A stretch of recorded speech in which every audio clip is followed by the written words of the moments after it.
So it's a pleasure to have the opportunity to talk to you tonight. I'm going to introduce you to exosome-based neurotherapeutics. Exosomes are tiny nanoparticles that are released from every cell type.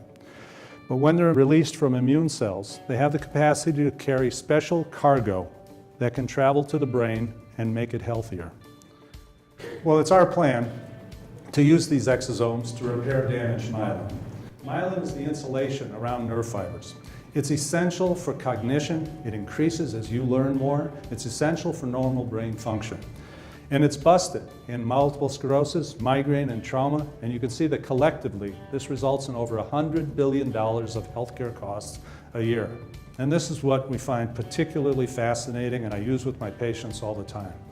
If you will simply take a walk in a nature trail where you creatively think, daydream, you have the capacity to reduce brain disease by 50%. Alzheimer's disease that would take 15 years to develop now takes 30 years to develop.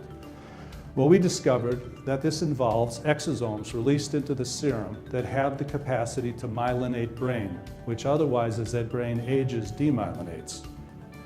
We've also learned to be able to grow these cells in a dish and mimic it completely by creating exosomes that we use for our therapeutic to remyelinate brain.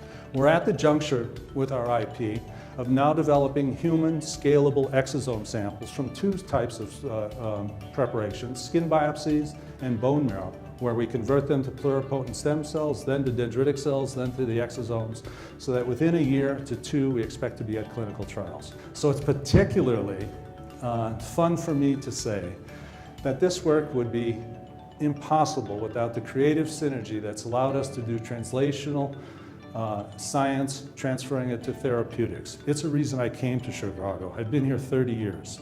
What I'd like to see is, for example, the Institute for Translational Medicine has just helped us with a CTA award for a principal investigator in my laboratory, Aya Pusic. She will be chiefly responsible for developing traumatic brain injury exosome-based therapeutics as her pathway to independence career development. Of course, when our science begins to be translated, it reaches an invention disclosure stage.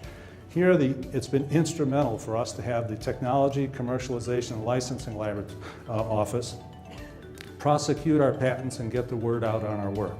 That's translated to use the Polsky Center in general, the Innovation Fund, and the Polsky Incubator. And as previously mentioned, we've had the good fortune of making our first commercialization and launching a company, Surat Therapeutics. We've developed a nasal therapy based on environmental enrichment that is 35 times better than anything on the market. We're very anxious to see exosomes make it to a broader array of diseases in the same rapid fashion.